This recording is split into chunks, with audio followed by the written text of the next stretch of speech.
Terancam hukuman mati, AKP Dadang tertunduk lemas dipecat tidak hormat dari Polri imbas tembak polisi. Polri resmi memecat mantan Kepala Bagian Operasional Polres Solok Selatan AKP Dadang Iskandar secara tidak hormat seusai menembak AKP Ulil di Mapolres Solok Selatan. Seusai dipecat tak hormat, kini Dadang Iskandar terancam hukuman mati.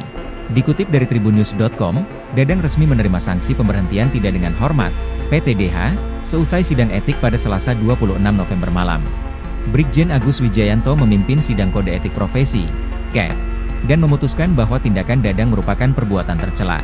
Dalam kasus ini, Dadang dijerat beberapa pasal administratif, termasuk pasal 13 ayat 1 PP nomor 1 tahun 2003 dan sejumlah pasal dalam Perpol nomor 7 tahun 2022 tentang kode etik profesi. Selain sanksi administratif, Dadang juga menghadapi sanksi pidana berdasarkan pasal 340 KUHP tentang pembunuhan berencana. Adapun dalam pasal ini berisi ancaman hukuman mati. Kadif Humas Polri, Irjen Pol Sandi Nugroho mengatakan Dadang tidak mengajukan banding. Seusai sidang etik tersebut, Dadang pun langsung mengenakan baju tahanan berwarna kuning. Atribut kepolisian yang semula dipakai Dadang juga dilepas dan tangan tersangka kembali diborgol. Dadang selanjutnya meninggalkan ruang sidang sambil menunduk mengikuti anggota Propam di depannya.